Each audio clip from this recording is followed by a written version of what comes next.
Now, the other movement is from addictive coping mechanisms to system healing and change. So if I'm in pain and I don't know what to do about it, I'm going to get addictive and habitual and all that.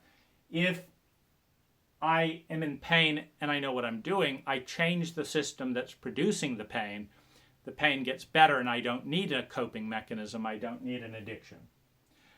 Similarly, between fear and enemy paradigms to partners and allies. Now, this sometimes has to go through a certain series of violence, because there is a strong resistance for those at the top of a dysfunctional pyramid to share in the pain of the dysfunctional pyramid, because they don't have to in the current system. And so you try and partner with them, but the partnering means that they've got to feel some of the discomfort of their system at the bottom. For example, capitalism relies on failure. Capitalism wouldn't work if there weren't losers. The whole competitive framework means that 5 people are going to bid on this and you're going to buy it from from one of them, which means 4 of them lose. And some of them are going to go bankrupt, and some of them are going to not be able to pay their bills, but some of them will get very rich. So the system creates an incredible amount of pain, failure, and suffering. It doesn't work without it. Within the framework of fear and motivation and this and that, the other, people want the job, right? And they'll work harder to keep the job because there's other people to choose from. Well, why are there other people to choose from? Because other people are unemployed. You have to have unemployed people to motivate and threaten people to say, you could be one of them too. And that's the idea. We need, X percentage of unemployed people, X percentage of poor people and stuff. And then we need really rich people to say, if you do what you're told and do this, you too can be really rich. And so it's, how do you get the addiction of shame and all the response to that to a system healing and change if someone's super rich and likes it? Well, you have to have a certain thing. Maybe they don't like looking bad to their friends, so you put up placards, so-and-so's a jerk, and they don't really care about, the poor people next door or whatever, but they don't want to be embarrassed with the placards, and so they'll donate something, to the local school, etc., so that they can get a reprieve. And so you have to share the pain with the system that's creating the pain in a way that leads to system modification. Remember, no system is perfect. Whatever the system is, it's flawed. What reform is making it less flawed. So every reform that's intelligent takes a flawed system and makes it a little less flawed. And you have enemy to partners and allies, which you have once you agree that everyone is a stakeholder in the system. That's when that paradigm becomes real. You have a transition between the reality of endless pain and suffering that is so much of the abuse history in the past of the species and of the family and of the individual, towards the reality of innate beauty, truth, and goodness. The awareness that the physical playground is an illusion, is not as real, that so much of the totality of who we are, so much of who we will inevitably become.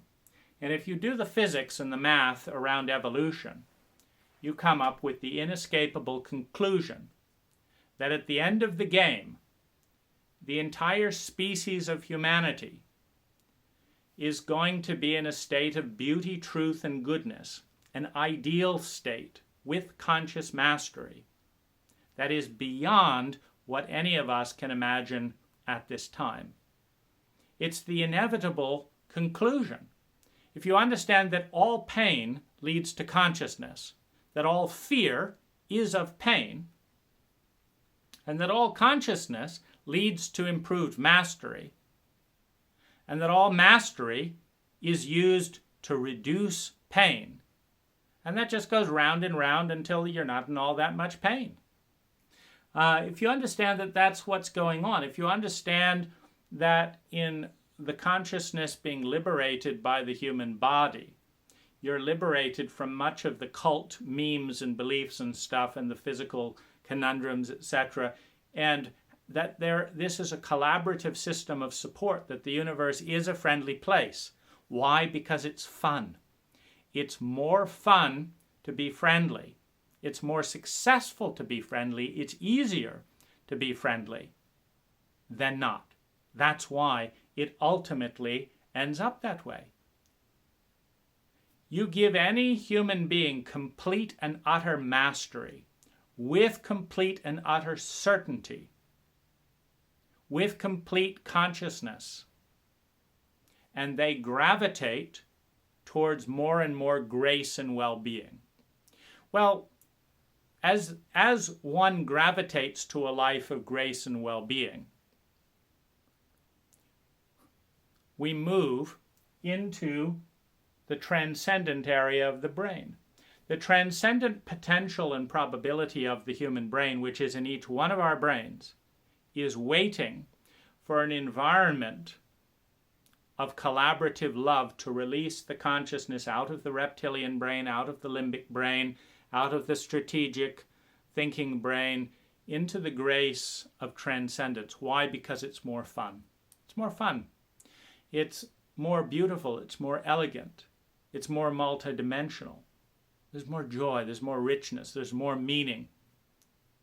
There's more beauty, truth, and goodness in the transcendent brain than in any other of our brain. The other brains are practiced layers that, much like the mud of a plant is needed to help a plant get root. That mud gives the energy for a plant to grow. And the stem gives the energy for the bud. And the bud gives the energy to the flower. And the flower is beautiful. The reptilian brain keeps the body alive until the species can learn to cooperate and have fun together. It will keep destroying itself, doing this, doing that, the other, until it succeeds. There's over 1 billion planets out there. There's an infinite number of lifetimes.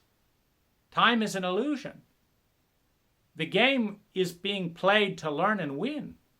It's not like, oh, we're making the rules in the deepest levels of consciousness. It's not like we're going to say, oh, well, let's just be miserable for all of eternity because we didn't figure out world peace by 2020. So what? Time's an illusion. Maybe by 3020, 5020, do we have to blow up the planet 5 or 6 times? Form new planets, do this and that and the other. How many times do we have to play the game before we develop mastery? And once we have mastery, we want and are always drawn innately to beauty, truth, goodness, Platonic values that represented the more real. With this world being a playground, we're drawn to that. So we're gonna win. It's a question of when and how circuitous and how intelligent our journey is. We're going to win. Now, being raped as a child, being lied to, being bullied as a teenager, being surrounded by sociopathic advertisements of a materialistic nature and a boxed-in sense of beauty, becoming anorexic, being shamed and attacked for having feelings is not a good start, frankly. And referencing the past, one could say, this is an endless loop of suffering and pain that's not going where I just want to die and all that. But we can look to where we're going. We can look to where we're going and say winning is inevitable. That bully who bullied me, that idiotic parent who did this and that, it wasn't fun for them to bully. Bullies are incredibly unhappy people. So why are they bullying? Because they don't know another way. They don't have certainty and mastery about being able to feel great about themselves. So they can make other people feel worse about themselves. which is better for the bully because they feel alone and lonely and miserable and shame because that's what, was done to them and all. Once we have sustainable certainty around beauty, truth, and goodness, we don't choose to go back. If it's volatile, we often choose the familiar. If we're traumatized and terrified, we choose familiar suffering over the beautiful unknown because we're frightened of the terrible unknown. We don't have the skill to steer between the two. So we just avoid it. But all certainty and mastery first brings pleasure to the self, which ripples out. Because what will make you and me happier than any other thing is to look out and see happy, growing, healthy, beautiful people all around us. Physical and non-physical. And to know that it's sustainable. The joy of that, the pleasure of that, the integration of that, the health of that, the grace of that. To know that we're just doing more and more every year, that there's more and more joy. We add more dimensions to it, more bandwidth, more consciousness, more sensitivity to feel the exquisiteness of that joy more and more and more. Physically, non-physically, this way, in time, in this shape, in that shape, more and more and more. That's the song, that's the journey. There's nothing more fun. There's nothing easier. There's nothing more graceful. There's nothing more efficient. So you don't need locks on doors when everyone's happy, because only unhappy people steal. You don't need shields when everyone's happy, because only unhappy people throw spears. You don't need to figure out how to avoid being shamed and humiliated by God or anyone else when you're around happy people, because happy people don't shame and humiliate you. You don't have to figure out how to hide when you're in a healthy culture, because healthy cultures don't shame the disease that remains. They help heal it, and they take ownership, and you're not alone. We are not in that cult. We're in a very sick and dysfunctional rudimentary cult at the very beginning of its growth cycle. But time is an illusion when the zoomed-in lens pans out. The laser disc that's reading the DVD, the laser that's reading the DVD frame by frame by frame. The end of the movie is already there. There are multiple versions of reality, of joy, happiness, sustainability, abundance of energy, abundance of wealth, partnering, healing. And we are a relatively small part of all that is in this kind of very boot camp-like grappling with our self version of reality in this very difficult framework of a physical human ego in a materialistic cult framework that feels completely dissociated and diseased relative to everything else. And we're terrified that that's the end of existence. And so that fear of the amount of pain that we're in is immense. It's an incredible amount of pain because we are so separate consciously from so much of who we are. That inevitably ends with the mathematics of evolution. There's no way not to come into joy and healing because it is our nature. You may think you're very self-destructive because when you get close to joy, you self-destruct or cut yourself or do something like that. When you get close to joy and it's unfamiliar and you have faulty beliefs and you have little certainty of continuity, you will destroy and collapse the joy to maintain a sense of certainty and familiarity. When you get close to joy, and you know how to soar endlessly on joy and expand it into even greater joy and share that with others, there's no intelligent consciousness that says, oh, well, let's just suffer for the hell of it. And it's when you have deep, continual peace, beauty, and joy, you don't want to see other people suffering because we are innately connected. the last thing you want to do is vicariously stop your joy and healing and all that and go bound just to make sure that so-and-so is punished. That is the act of a helpless child who has no hope of ever getting out of hell on their own in an abusive family. So their only hope is to hurt their abuser enough that their abuser will stop the pain and take notice of them. That's the view of and the paradigm of helplessness, which is why we can have deep compassion for anyone stuck in a revenge cycle, a hate cycle, or whatever. It just simply means they're regressed into a very young age in a sociopathic environment in which they don't know how to get out, in a cult that has brainwashed them into profound ignorance. We can all cry for such an individual at that moment of time, and we can all understand that it's not personal, that there are parts of us in that same bind. And even hate, even revenge leads to change. Because the only time you feel hate and revenge is in a dysfunctional system that is so sociopathic that someone feels absolutely terrified and doesn't get relief. If someone feels absolutely terrified and doesn't get relief, they take revenge and hate someone that they perceive could help them but isn't helping them. The person who could help them but is not helping them is in a delusion that the two of them are disconnected. They're just as sick as the person being abused because they think this has nothing to do with me. It's not my problem. That's a delusion. It's our problem. It's our game. It's all our challenge. And you don't get to heal malaria on the planet as long as one person is contagious with malaria. You don't get to heal depression as long as one person is depressed and making everyone around them depressed. In other words, we win as a species. So anyone who has the delusion that says, oh, it's not my problem, they're doing this and that and the other, and I don't care about them, my little body that I have my delusion of separation around is so important relative to other people, I'll kill them to help me, hasn't figured out the rules yet.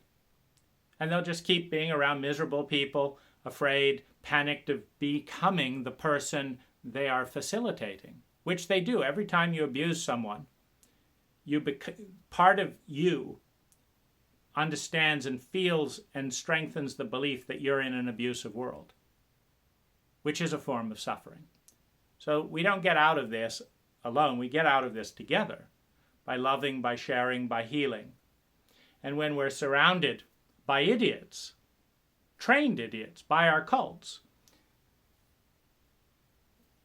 we get out by opening the system, by opening to parts of our magnificence and beauty that we have not yet become, but we are becoming, that are our friends, our allies, in the transcendent dimensions, human and otherwise, that give us a taste, a sound, a hint, a sense we're going in that direction. That's how you get out of the mathematical chemistry that says 2 + 2 + 3 is 10. There's no way out of that. Abuse plus shame plus secrecy is this. There's no way out of that. Until you dissolve the illusionary boundaries and understand the boundless love, the boundless healing that is waiting on the other side of the illusion of separation to turn that number into 10 million, 10 billion. There's an endless amount of energy. We just need to learn our way of relating to it. It's been a pleasure. I'm Dane Rose, and in exploring my relationship with these continuums in recovery and healing, the first thing to understand is that all patterns are viral and fractal in nature. And what that means is that they're intergenerational, they're cultural, and they spread between people. And this awareness is important in lifting some of the personal shame, some of the personal blame, and the self-centered fixation on why am I being this way? Why is this happening to me? And the biggest distinction that I want to make is a medical one, and that is between a pattern that is being formally diagnosed as a viral pattern within a cult or culture, and a shame and secrecy dynamic of denial. Now, the way that viruses of an abusive nature, mental, emotional, or physical, including sexual, continue and perpetuate through generation is the following. The pattern is downloaded onto infants and young children with a contract that in various ways, through body language, through verbiage, through habit, through observation, explicitly tells the child that there's something unworthy about them, that the pattern is their fault, that they are fundamentally flawed, unworthy, unlovable in some way, and thus deserve the pattern, and that they will be punished and shamed for illuminating the pattern, just as they will be punished and shamed for directing attention to the abuser. In an intergenerational dynamic, every infant that comes into the world is small, and every grown-up that's tending the infant is a giant by comparison. There is also a framework of deep and complete dependence. The child cannot provide their own food. They cannot invent their own language. They cannot invent their own culture. They are linked inextricably to the culture in which they are born, which provides a framework of mass, like a tug-of-war. There is a tug-of-war that goes on between the innate health and beauty and truth of every human being coming into the world in its completeness, and the shapes and limitations and biases and blind spots of the culture in which they're born. And in that tug-of-war, the superior mass always wins if it wants to. The two parents, the siblings, the teachers, the government, etc., can easily win that tug-of-war when all lined up against a child. And so one of the phenomena that goes on, because in a shame-based culture, one of the symptoms is secrecy, because it's a natural outcome. Shame, or toxic shame, is the perception and belief, not that humans make mistakes, but that humans are mistakes. When you dump toxic shame, you communicate the message, not that you make a mistake from time to time and can be forgiven, but that you are a fundamentally flawed human being who does not deserve love, protection, value, etc., expressed by not providing that in adequate or optimal quantities. And when you have toxic shame, the belief that you are fundamentally flawed, this is not something that can be repaired. Now, we all need love and belonging. So when the belief is rooted through a variety of behavior patterns that says that you are fundamentally unlovable, when the belief takes root, the natural coping mechanism is one of secrecy. We still need love, and so we have to hide who we are and what we're doing. We have to then protect the abuse pattern, the abuse virus, from exposure to sunlight, under the mistaken belief that if it is associated with me, I will never be forgiven, I will be fundamentally unlovable. And this coats the virus with the needed invisibility and the needed secrecy to continue as an unconscious virus, as an undiagnosed, untreated virus, which is the only way that a destructive virus can perpetuate itself. If you simply say 89% of our population has toxic levels of shame, this is based on faulty, rudimentary, and very crude tribal-based beliefs. It doesn't work as well as this, and mental, emotional, and physiological healing looks like this, and that's a good thing to do, so let's get on it. The virus dies out in a generation.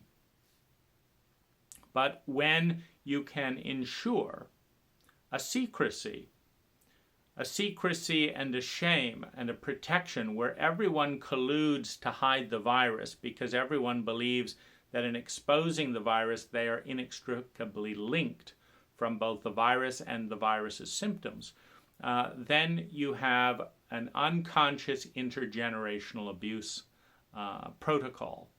Now, one of the interesting paradoxes about abuse and abuse viruses of any kind is that when they are unconscious, they always reproduce, they always reenact, they always replicate an exact version of themselves. And so the phenomena in which the parent infects the child through a variety of abusive behaviors that communicate the underlying message of shame and worthlessness is then coated with varying layers of denial, burial, secrecy, and insanity. Abuse gets relabeled love, for example, to hide the abuse. Because if you label a bottle as toxic and it's in a medicine chest, it's very easy to make medicine safer. You just take all the bottles that are labeled toxic and you throw them out and you continue with the medicine. And so in order for a toxic behavior to continue to replicate, it's often relabeled as being loving, as being good parents, as being a firm hand, whatever it is. Alice Miller does a great job of negotiating that terrain. So the virus is covered. The child is confused. We wouldn't hit you except that we really care about you and all of this kind of stuff. And so by the time the child grows up, they've gotten so many bribes for not looking too closely at the virus. And they've gotten so many messages that says the virus isn't a problem, they're fundamentally a problem. It's not their parents' abusive behavior or the education's autocratic, sociopathic elements that's a problem. It is themselves that is the problem. And of course, this is a terrific defense for the status quo, because if you can pretend that it's not the behavior of the abuser, it's the fundamental nature of the abused, that's the one thing you can't change. You can't change a fundamental, nature. So having perpetuated itself for another generation and masked, it will erupt as the child becomes a parent, as the child enters positions of authority and dominance, where perhaps they're the boss, perhaps they're in a military situation, perhaps they're a parent, perhaps they're in government, and suddenly what happens is all unconscious patterns must first come to consciousness by replicating themselves. Once they are replicated, then there is awareness of them. And here you have an interesting choice for the new generation, because if the new replicant, if the new replicator, if the abused, who is now the abuser, looks at their pattern of behavior and says, this doesn't seem loving to me, this feels unkind, cruel, sociopathic, not the kind of person I like to be. It never felt good when I was a child. I'm behaving incredibly destructively. Well, this, of course, sheds and can bring a new sense of shame and guilt, etc., to to what is now the new abuser. But it also undermines and shatters the illusions and programs and makes, you had your fixed ideas as a child and grown up that, hurting someone was loving them, that if you loved someone you hurt, and all those confusing messages. And so you have to then challenge your parents and your grandparents and your whole culture, because it's doing these things all the time. And so there's this precarious moment where this abuse cycle is reenacting, and it's becoming conscious what it is, and then you have to decide how to label it. And do you label it love and discipline and for your best good and all that, or do you say, no, this is sick sociopathic abuse that is completely absurd and I want no part of it, and I apologize for doing it to my employees and my partner and my friends and this and that and the other and my children, and I'm angry at my parents for doing it to me, and I'm very uncomfortable with how much collusion there is culturally and how much is going on from the government to its citizens. It's the same fractal pattern. Suddenly you're in a sea of change and chaos and fear and potential trauma. And so usually in that confusion, with the support of everyone around, the pattern just gets quietly reenacted and continued labeled as love. And when when people give a little pushback as children, etc., to, hey, this doesn't feel like love to me, you just reenact the same defense that was given to you. I'll hit you, shut up, don't talk to your parents that way, whatever it is. And it gets pushed down pretty rapidly. It's not hard to terrify a 2-year-old, a 5-year-old, when you're, a 30-foot giant, relatively speaking, and considered to be God and Goddess. And so what I'm getting to is that the most important distinction in a pattern of abuse is it actively being hidden by by a determined level of willful ignorance, for one, by a lack of education, 2, by making the topics taboo, 3,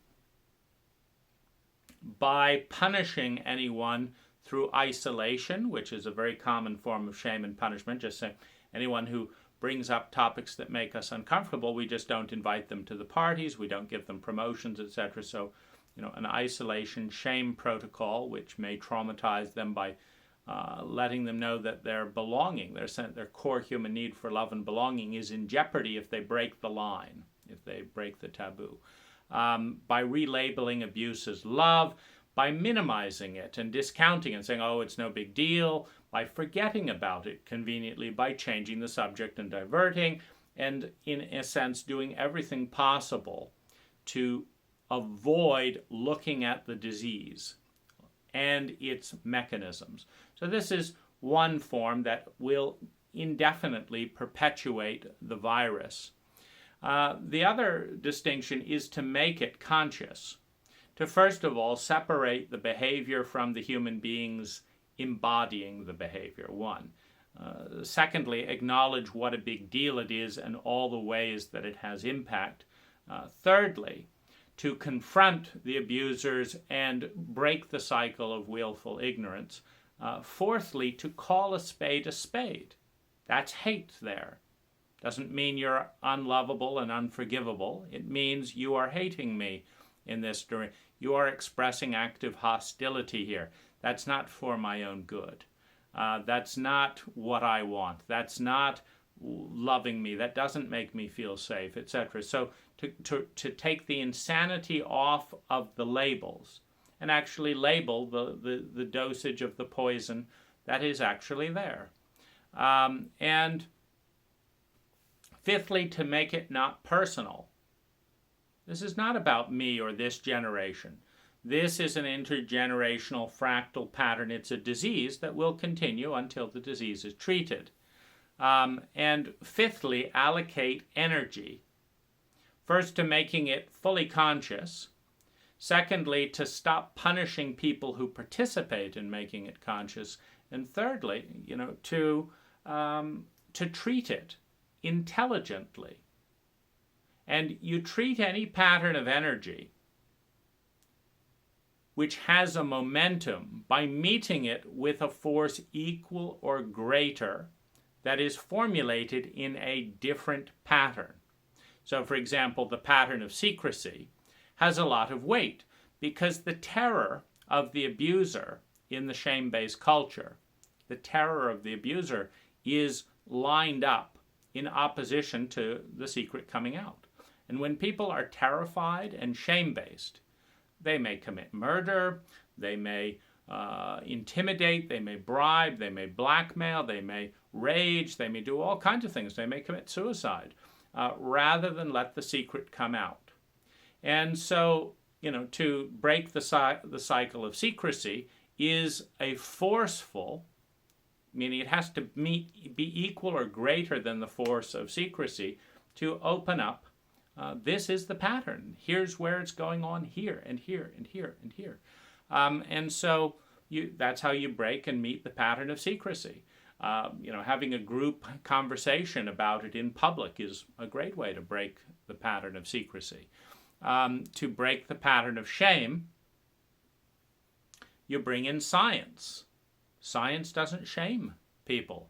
You look at psychology and probability fields and say, well, what happens when as a 2-year-old you start abusing and abusing and abusing and abusing and abusing and abusing and not repairing the abuse and activating the trauma centers of the brain and causing PTSD? Well, when that child grows up, it's likely to start bullying and hurting other people, or to collapse and feel completely worthless. This has nothing to do with the individual that's the victim of that bullying. It's no different than shouting at a rose for dying because it's in the shade. If you stick this plant in the shade without water, it will die. You can shout at the plant as it's dying, or you can move it into the light and give it some water. And to shout and blame and punish those people perhaps either too naive to avoid getting caught or to silence themselves, is an absurd level of stupidity. And that shame and stupidity has to be redirected back to the culture that's trying to give it to the individuals to bribe them into this status, of secrecy. And so this, the pattern of transparency, diagnosis, and then treatment is the other distinction. So we have the pattern of secrecy, denial, and repetition, the pattern of transparency, diagnosis, and medicine, a responsive pattern that calculates the amount of energy and force pushing for secrecy and silence and continuity of the virus, and meets it with a force able to push that momentum back, to disrupt the pattern. That's what changes reality. So within this context, in my own traumatic, descent into PTSD, there were a variety of factors that led to age regression. My therapist, taking a position of a loving, nurturing father while abusing me. The amount of pain that I was in, reaching suicidal levels, and a sense of needing to go outside myself and find help and thus feel more dependency on other people. When you need help, it tends to bring about more of the childlike feelings. When someone plays a parental role, when they are an authority, when they promise to be there and help, all of these things kind of set up the hope that someone's going to help the childlike parts within us to mature and grow up. And instead, my therapist betrayed and lied and let those parts down, so that I entered a deeper and deeper state of regression. And in a regressed helpless, terrified, and incredibly painful location, blame, hate, victimhood, helplessness, etc., was a lot of the psychological terrain. And so I got to know that field, and I got to learn interesting things, like the recipe that creates hate. You have to mix hurt,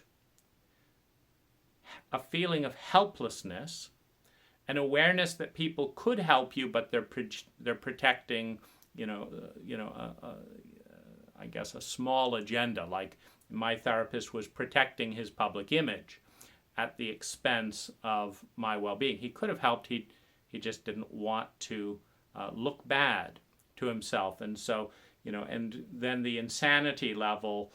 He could have told the truth, that therapists don't form romantic relationships with their clients and then dump them and all that in suicidal states, because that would have been him being an adult and losing face in order to give grace and say, hey, this isn't your fault. You just had the misfortune to pick me as your therapist, and I got caught up in this, and I'm very sorry, and I'm not going to charge you for it.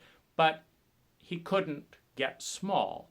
And so he started heaping his criticism and shame onto me as the abusive parent.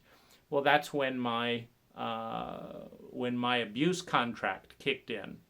Because as a child with a raging father who couldn't deal with emotional reality, etc., I became a pleaser as my way of surviving. So the unacknowledged abuse contract, because of course my father never made any mistakes, and so he couldn't admit there was an abuse contract. This all went on, under the table. So these contracts with this dominant abusive force kick in, that further damage, my well-being. But I'm not fully conscious of it. But there's an important clause in my abuse contract that says if I speak the truth, people will be terrified of me, punish me, and abandon me. Well, when I'm already in that small state of terror and abandonment and trauma, the last thing I want is people are scared of me, abandoning me, and punishing me. And so I can't let myself or anyone else see the abuse contract, because then I'm jeopardizing that clause of secrecy. Every abuser that abuses someone, generally, if it's in a reasonable public, position, tries to mask the abuse in some form of secrecy. Don't tell your mother; it'll break her heart. I'm going to rape you. I'm not breaking my mother's. I'm not breaking my wife's heart by raping you.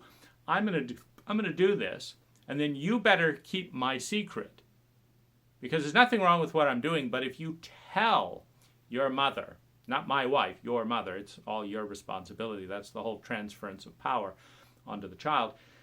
It'll break her heart, so let's make you responsible. It's the old gang trick. I don't want to have to hurt your friend, and I admit that I'm holding the pistol, but if you don't do what I want you to do, I'm going to shoot your friend, and it's not going to be my fault, because I'm just a powerless peon gang member, right? It's your fault. You, who's tied up, have more control over whether I pull the trigger or not than it's this constant mind fuck, which when you've been fucked over by parents doing that game, you made your mother cry as opposed to, we're ruining your life, you're ruining our life, when that goes over, again and again, and you convince the child that they're fundamentally flawed, then there's this sense of maybe it's true. Because if they don't believe it, perhaps their parents is going to kill them.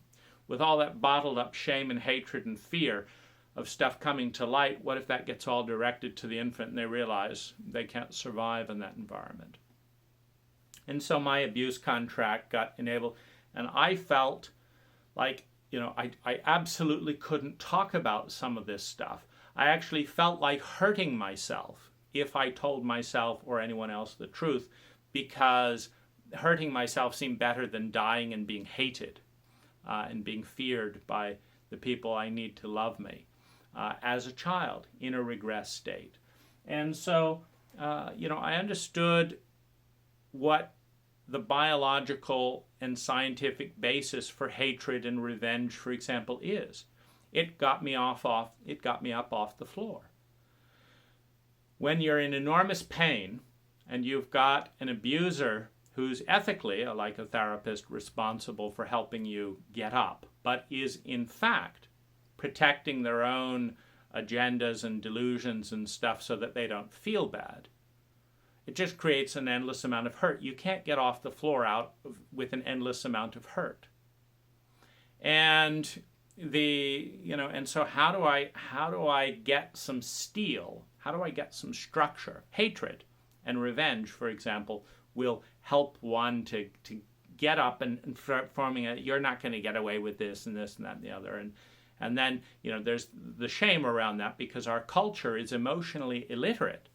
And so when we see someone in hatred, we don't say, what happened in your life that makes you feel completely helpless in an enormous amount of pain with everyone covering it up rather than helping you?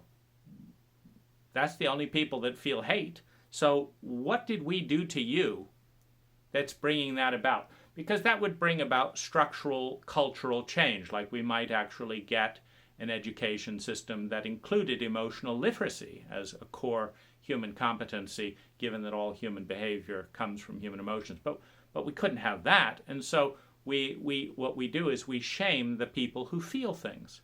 So you're feeling hate, that's because you're evil and bad. It has nothing to do with what we're doing in our cult, to induce this state. You better shut up about it or we'll punish you for having feelings. And so I went deeply. I start with a predisposition towards understanding that anything that's happening has a reason.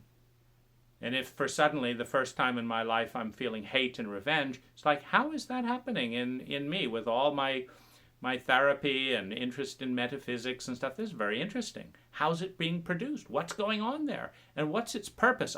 It's getting me off the floor. It's helping me to start taking action. Well, is that good?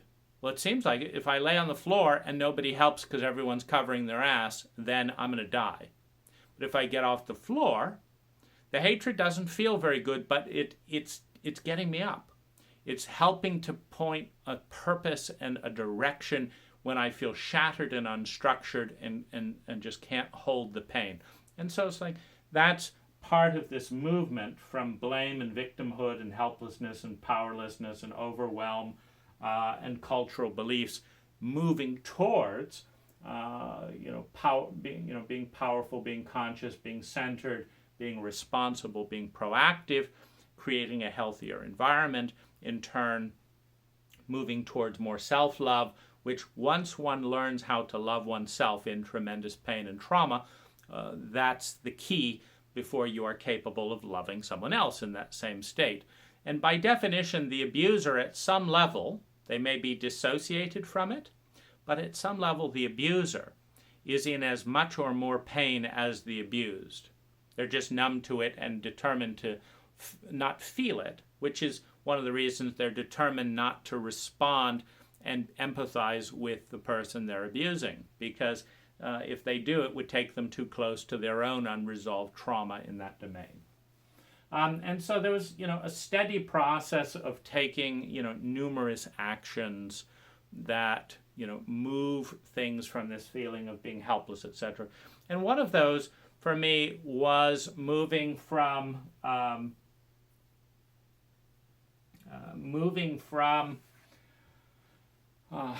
feeling helpless and small and useless and unlovable to being someone who was helpful and of service and loving towards someone else who felt that way, to actually heal this virus in someone else and kind of learn how that worked. And it was a remarkable stroke of good intuition and good fortune that some part of me said, I can't get people to treat me sanely in this domain,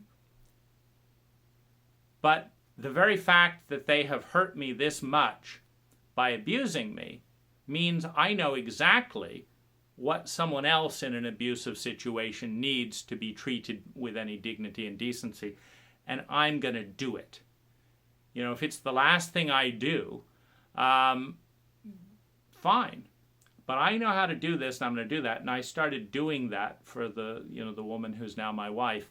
And I just watched her blossom and explode in growth and healing and well-being in a whole host of different ways that told me that what I was doing was healthy. Because I believe that every human being, if given the opportunity, one, with certainty, two, to grow and become their best self, that they do. That if they're uncertain, if they expect to fail, they won't do it. If they believe that it cannot be done, they will not do it. But if someone is given an opportunity and is certain that they can and will succeed at being their best selves, they always take the opportunity. So if they're not taking the opportunity, which is always invisibly there, we just do a great job of hiding it culturally, then they are not certain, or they don't believe it is possible. They're certain that it can't happen. And so, I understood that my job was to create a level of certainty as well as opportunity, which I was in a position to do. As most parents, as most governments or therapists, etc., can do that. A really good best friend can provide that level of certainty for someone in a moment of trauma. It's just we're not taught how to do that, and we're not taught that it's important, or we're so depressed and angry from all the times we've been betrayed. We're too jealous, too envious to give that to someone when we've never received it once in our life. And so it's very hard to give someone a gift we haven't received. So anyway, that was moving from that was moving in a variety of different ways, from feeling helpless and powerless to feeling responsible and proactive, to show an interest in helping other people. I also did inner child work with time, over time, doing inner child work. I did a lot of massage to kind of interrupt the trauma. I did some family constellation therapy. I did some EMDR therapy. And mostly I made videos like this to go from the unknown, unconscious, and non-language area of where there was all this pain that didn't have words, and to study and give it words. And there's two ways of doing it, and I did both. I spoke in front of a camera for a couple thousand hours, and I listened to and watched media of a nature that tied in with this trauma for a good 1,000 hours. Reading all the books on trauma on Audible. I couldn't focus on the written page, so I just listened on Audible, and I listened on YouTube, just again and again and again, looking at sexual abuse scandals, looking at abuses of power, looking at religious abuses, the whole segment on Scientology, the whole segment on the Catholic Church, various New Age, abuses, including Rajneesh's, various groups, various scandals here with people in power and stuff like that, and then governmental scandals with, Edward Snowden, Julian Assange, the whole attack the messenger dynamic. Let's not be upset that journalists are being shot down by drugged-up teenagers in helicopters, as if it's a video game. Let's be upset that someone had the audacity to blow the whistle on the American butcher machine called the military. And so in that dynamic, understanding how the pattern works and how the government pattern works its way down into the family pattern, which works its way down into the internal abuse cycle, and seeing it's just the same pattern at different scales, and it's not particularly personal. Well, this also moves in one of the important dimensions from being self-absorbed, which any regressed individual in a lot of pain is, to being focused on other people, which when you understand, wow, I'm in this amount of pain, 2, others have it way worse. And 3, this has been going on right and left for hundreds of years. And it's not going to change until we do something about it, until we care enough about human beings to do something about it. In that dynamic, it's taking from the regressed child and self and the victim to moving towards a proactive, visionary self that is concerned about other people. That's a very important part of the continuum towards healing. And speaking puts things into language, and reading puts things into language. And this video is part of that. I'm speaking in a way that takes the unknown and makes it known, the unconscious and makes it conscious. There's also the whole process of bound-up energy moving towards free energy. And this is the most terrifying thing in many ways when we are a small individual in isolation. And there are some very big fractal abuse patterns with a lot of charge around keeping them secret, hidden, etc. Is because if you come out and tell the truth, you can be whacked in a variety of different ways. And so there's a deep traumatic impulse that says keep it secret or you'll die. But of course, if you take that path, you cannot help yourself or anyone else transcend the shame of secrecy, the shame and invisibility that leads to continual iterations of the abuse cycle. So moving from bound energy to free energy, I would look for things that I could definitely do that wouldn't divide me.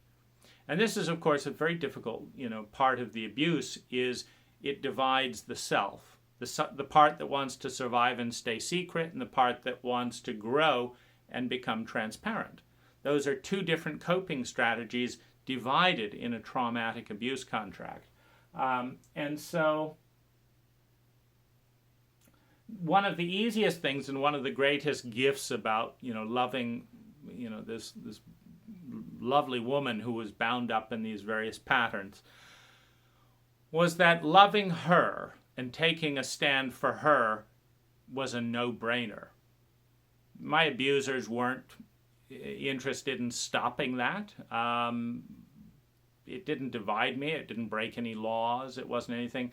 Being a good, giving, caring human being, doing all the things that I was so angry other people hadn't done for me, that didn't divide me. That felt solely positive. So every time I loved her and championed her, and supported her in growing and healing, that integrated and gave me strength. We're looking at the pattern of taking bound-up energy, where I want to do this, but I'm scared of it, but I want to do this and I'm scared, and creating flowing energy where the vitality of the individual and empowerment returns because you're not split in half the way parents split their children in half. For example, if you love me, you will do this thing that is profoundly destructive to the whole family, like a secret. If you really love me, you will do this that is profoundly unloving. It just tears children apart. And so, in this thing, how do you unify the divided self, the self that has been butchered and fractured into pieces by the cult, by the family system? And so loving Jen was definitely a part of that. Education, another part of it. It's the more educational material that is out there, the less other people are going to stumble over these things and are going to have to reenact the abuse pattern before they can grapple with it. Because if you teach the abuse pattern rather than suppress it, then you don't have to reenact it. You have to become conscious of it to treat it. And there's 2 ways of becoming conscious of it. You can suppress it and reenact it. Or you can give language to it and teach it. And then nobody needs to reenact it. It's already conscious, and you can respond to it before, passing it on to another generation. So the other kind of movement was from fixation to flow. Addiction, myopia, compulsively thinking and doing the same things to avoid the overwhelm of pain has to do with continually taking steps that soothed pain.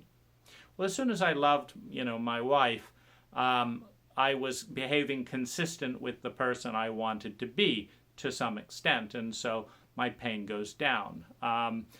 Getting my apartment in Thailand in a culture that is tremendously healing reduces pain.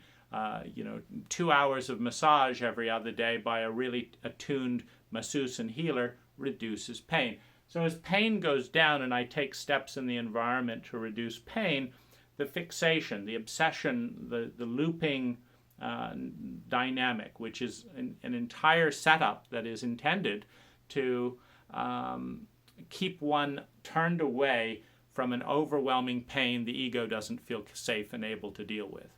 As soon as the pain comes down to a point where you are confident you can deal with it, the ego wants to deal with it. But in high degrees of trauma, particularly where you have one individual pitted against a whole group, it feels completely overwhelming, particularly if that group and those people are supposed to be the caregivers, but are instead your abusers. This is, again, just tears children apart. So moving from fixation to flow, with education, starting a nonprofit, writing about it, making videos about it. Very little, and then as people write and say, wow, this really helped me and this was useful, and, I see the gratitude of my wife and stuff. It's like, wow, this is great. Pain is going down. I want to be having a positive impact. And one of the incredible cycles or tailspins of pain is if you're abused too much, you become your worst self, because when you're in excruciating amounts of pain and trauma, you are not at your best. But then every time you interact with the world, I see that I'm not my best. And then I feel sad and upset about that. And then I'm in more pain, and then I'm not my best again. And that can just go on endlessly until you figure out how to interrupt that particular pattern. And so, loving, giving, healing, doing things that I believe in, became a really important thing in that. And becoming visible. My abusers tried to sue me to shut down the website that would identify some of their behaviors, which is very common. I mean, the U.S. government goes after Julian and Assange and Snowden, not because it isn't in the public interest to know what's going on, but because they can. They can bully, and so, here's sexual abuse survivor, there's the Human Awareness Institute. They sue to shut the website down. It adds to the sense of smallness. No one's there advocating. People are misusing power, misusing nonprofit money to actually silence human awareness. The Human Awareness Institute using nonprofit money to sue to silence awareness rather than to help. This is, of course, incredibly painful. So it adds the pain, which increases the fixation and the addiction. It's like it's too big to look at. It's so painful. And in that dynamic, again, well, what are we going to do about it? How can we dream a dream that will see that more good comes of this than not? So we have, moving towards proactive, responsible. Often I found I would do stuff for my wife. I would see how well it worked, and then I would do some of it for me. And moving away from the past towards the future, it was a slow process, as I had confidence that the past wasn't going to kill me, to dreaming and moving to more of my inner world. Again, when my body collapsed around the initial thing, I wasn't sure if, it seemed like if I couldn't get these people to show up as healthy, loving human beings doing their jobs properly, that I would die. So it's a completely codependent relationship. I've never felt this way. I can't function. My body's collapsing and you're making it worse. And so there's a sense I've got to get you to change. And of course, they never fully did. They never fully did change. But over time, over years, it's like I'm still alive. I'm in 5 times more pain than I was before, but I'm still alive. So obviously I can cope with this amount of pain. And so let me turn my attention more towards the future and things in my inner world, which I have more control over. Consciously working with the hierarchy of needs. one of the downsides, and a lot of these different processes of healing have a stage. And you can think of it like stepping stones. So there's 10 stepping stones from the street to your front door. And you're going to the front door. So you've got 1, 2, 3, 4, 5, 6, 10 stepping stones. Now, if you're on stepping stone number two, stepping stone number 3 is a good stepping stone. It's a step in the right direction. Stepping stone number 1 is not. If you're on the street, stepping stone number 1 is. And so there's a stage. And so, to certain, hate and revenge got me off the floor. But you can't turn towards the future, certainly towards the dream of being the person you want to be, out of hate and revenge. Something new has to pivot. So that, the hate and revenge gets you off the floor and creates a break with the past and helps to tear up the abuse contract, because you can't simultaneously say, I'm going to try and please you and say everything that I need to say so that you'll love me, and I hate you and I'm going to take revenge. So and the abuse contract is a real liability. When you have an unconscious pleaser contract where the more someone abuses you, the more you try and please them, you are in deep shit. How are you going to get out of that contract when the contract has a clause that says if you become conscious or talk about this contract, you will be dead? And the contract was buried deep in the 2-year-old's mind, deep in the 5-year-old, the 10-year-old's mind. Because when you tried to say it was unfair to Dad, he looked at you with such a murderous rage and started ranting that you said it's too dangerous to tell ourselves the truth. I'm with a maniac who, unless I pamper his ego, I may not live. I'm certainly not going to feel proud of myself because he's going to intimidate and bully me into the point where I feel helpless, worthless, and inadequate. And I can't do anything about it. And that'll kill me. So let me just pamper my abuser. And so there's this kind of dynamic going on. Well, when you understand the evolutionary process of hate and revenge, because if you understand that for someone to be in the state of hate and revenge, they have to be in extraordinary pain, convinced that no one will help them. And the only way to convince someone that no one will help them is to create a cult in which chronically no one does help the people in their deepest areas of pain. Instead, they do just the opposite. They make it taboo, unacceptable to talk about, shame and punish you, if you bring it up, against the taboo and this, and that, and the other. So there's a legitimate induction into hate. Well, what is more hateful than a cult that chronically induces hatred in a state of helplessness to its most vulnerable people, and then asks them to deal with it indefinitely? That's a sick cult. Well, it's also a sociopathic cult. And in a sociopathic cult, there is complete self-absorption in the power structure that maintains the cult. The reason that the 6-year-old who's being molested doesn't get looked into is it's not an inconvenience to the church leaders or whoever in power or may be benefiting sexually from gratification from the abuse. It's not causing them any discomfort because they are so dissociated from their soul, from their sense of who they are, that they have no dignity.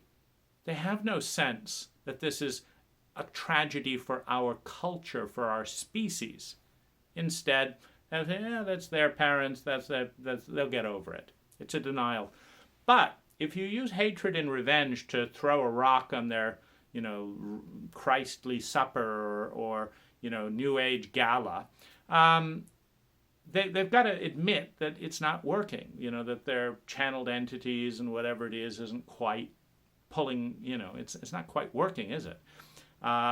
We create our own reality, boom, you throw a rock at them. Like, now it's their problem, right?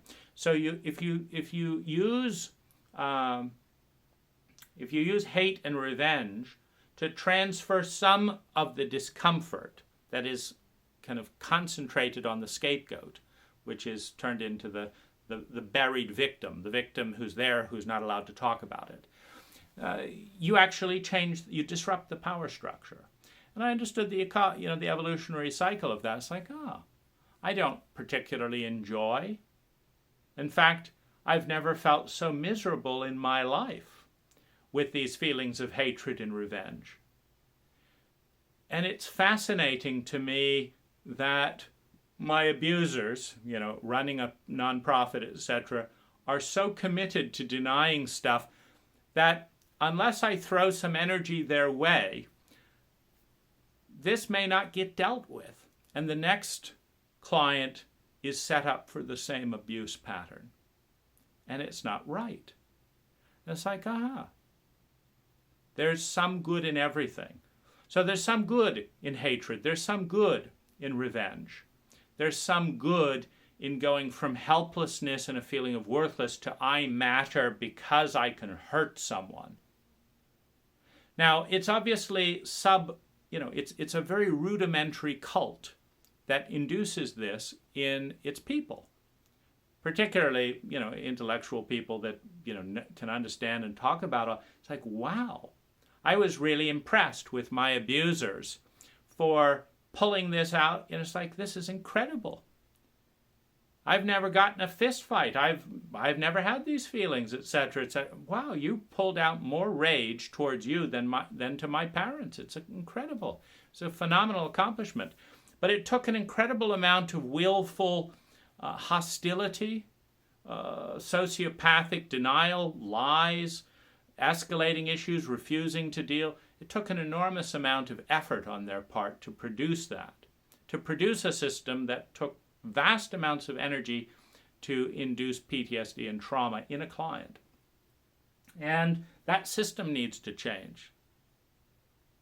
There's nothing fundamentally wrong with those human beings, but there is something fundamentally destructive and inefficient about taking someone's trust and innocence and money and time and using that through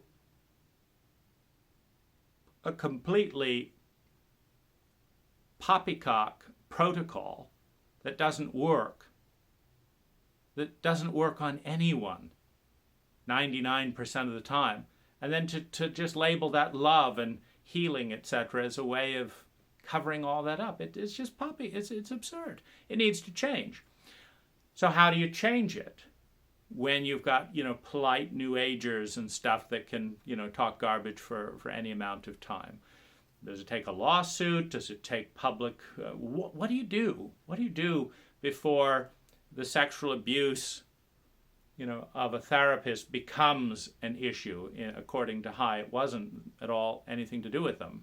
They had just chosen, trained, recommended an unlicensed therapist to me, and then covered for him, and then kept recommending him to other people. But it had nothing to do with them. It's like, what has to happen there? And so I did a lot of kind of breaking it apart and looking at and understanding, the Catholic Church, for example, created a whole office at the Vatican to cover up pedophilic priests and ran this for decades. And obviously people knew about it and they didn't want to challenge the church. And so how do you give medicine to that?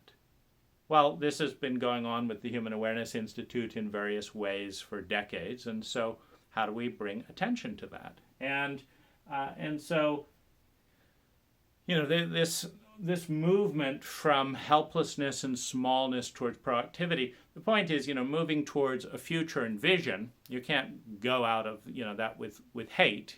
Maybe with humor. I mean, at some level, it's incredibly hilarious that. Leaders claim no responsibility. It's like, why are you leaders then? If you have nothing to teach in this domain and you have no commitment to your own, why are you there as leaders? It's funny, it's a joke. And then there's also, of course, the understanding at the very deepest level. I must have had plenty of blind spots myself to trust these individuals in these positions in these ways. because what they were doing was absolutely insane. And some part of me needed the sense of love and belonging, the sense of security and survival, etc., to cling to those delusions. And so how can I work with that? Because that's the most scary thing of all. It's like, how do we learn in a culture of grown-up children, grown-up abused and abusive children, how do we learn to be adults when we've never met one in a caregiving position, with ourselves, who would automatically and happily give up a reputation or a career or something to do the right thing for a child, for a therapeutic client, for a doctor, patient, to do the right thing. We have a profound, opportunity for real teaching and leadership. So this is kind of moving through here. Moving in terms of this, masculine and feminine thing, knowing that my culture is very chauvinistic and has continuously hassled me for expressing my feminine side, I moved strongly into the feminine side. And part of the way that I did that, because, I'm a gardener, and if you want a plant to grow, you don't shout at it. You don't give it positive affirmations. You move it into an environment in which the thing you want to grow, the plant that you want to grow, will grow naturally. And so if you want the feminine psyche to grow, you don't put it in a male body in a chauvinistic culture that is all about doing and surface and materialism and money and looking good. That's not how you grow a feminine psyche. So I took myself to Bali, I took myself to the Philippines, I took myself to Thailand, and immersed myself in very slow, very organic, I would go out in the ocean and just lay there, in like a foot of water in these lapping waves, and I'd find these beaches that the waves weren't too big. I just let myself rock so that I wasn't fighting the water and it wasn't fighting me. I just lay there for hours and hours, day after day, because that invoked and that gave the nourishment for the feminine psyche in me. That was the part in the most pain, to start healing, to be in an environment where people smiled. In Thailand, people smile about 500% more than in the United States, and they're real smiles. And it's healing. It's deeply healing. And so let me be there rather than here. Let me also adjust my sleep. I started staying up all night and sleeping in the day, and some of that was the compulsivity and just terror of going into the deep emotions of sleep. But some of it was also, just dancing more with time, letting the night and the day blend more and more. Something that the channel Seth has actually, in recent books that I've read, said is incredibly beneficial for the evolution of a more synergistic form of consciousness in which we partner with the sleeping and the waking in a more intelligent way.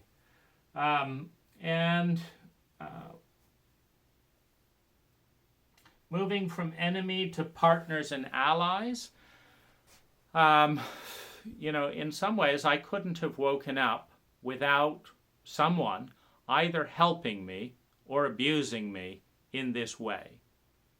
And so I asked for help. I didn't get the help. I got the abuse. But I've woken up. And so there's a certain paradigm shift once the pain becomes manageable, of moving into a partnering. They may see me as an enemy if I'm telling the truth about what's going on. But by being themselves in reactivity and playing it out on film and on stuff, everyone gets to learn from them. They're just externalizing the cult's subconscious abuse patterns. Addiction and coping mechanism to system healing. I've done an enormous amount of 10x thinking around culture, around relationship and stuff, and taken action on that and started a nonprofit to do that. Dissociated, insane, and ill, moving towards integration, reconciled, and healthy, letting all the different parts of me speak and come together and finding ways to integrate and unify. And feeling healthier, and just learning how that works. And a lot of that is this video. System design has been a very important part of this, and owning the cult's shadow, redesigning paradigms and lifestyles and stuff so that the pain in all these areas that I've been cut in half by people and by my culture, family and culture and etc., to start owning and saying, no, this is a part of me. I'm not going to separate this because I'm told that's how guys are and that's how they're not. No, I feel that part in me. I know that part in me. I'm going to reconcile with it. And so there's a lot of integration of my own light and dark shadow. The bits that are taboo because they're too beautiful, the bits that are taboo because they make our cult uncomfortable, and the insanity that comes from, the more you hide the data, things are, every system is ecological in nature. Now, in a shadow culture, you take a certain percentage of the data that is part of the ecology, and you hide it from conscious view because nobody can speak about it. But it still has influence. You just can't see where the influence is coming from and why. And so you feel crazy because this thing that you can't acknowledge exists is having a gravitational pull that's pulling you into a domain that you say you don't want to go into, but you're going into. I'm crazy. Why am I doing this? Because nothing exists here. But when you can acknowledge, that does exist. There is a very strong pain vortex in this domain, and I get sucked into it, into a coping mechanism, into an addiction around this. I see it. I'm not crazy. I'm just doing something to avoid this amount of pain. And the best thing I've found to do is stay up all night or compulsively eat or whatever it is that, gives me a break from this pain over here. And the ultimate kind of movement in all of this is to understand that all energy is neutral. All energy is neutral. The ego is a very small object in a very large energy ecology. And if we can relate with accurate data, the science of what works, if we can relate with accurate data to the energy around us, it nourishes us, it charges us, it propels us. Our angers can fuel us to create healthy change. Our fears can draw our attention to pains that we haven't sorted out. Our guilts can be, explored into suppressed emotions we don't feel the right to feel, and all these different things, and we can grow and step beyond. On the other hand, if we have a faulty map of reality imposed on us by the delusions of our abusive cult patterns, then we engage in an antagonistic underlying paradigm that ensures exhaustion, failure, etc., because we're fighting the energy system of which we are a part. This is incredibly sophisticated thinking in its most abstract level, because we receive zero education and a tremendous amount of cult dogmatic pressure to suppress this whole phenomena. But energy is energy. And just like a power thing, it can power a city or it can electrocute a human being. It depends on how it's routed, how it's designed. Intelligence, at its core, is the efficiency of the pattern that transforms energy into human well-being. And we have to understand things like the amperage of the energy, the intensity of the energy, its nature, its polarities, etc., so that we can connect with it in a gentle and graceful way that keeps us fully energized and excited and growing, rather than torn to pieces and fighting ourselves and at war both inside and then projecting that into the many wars that we create with other people.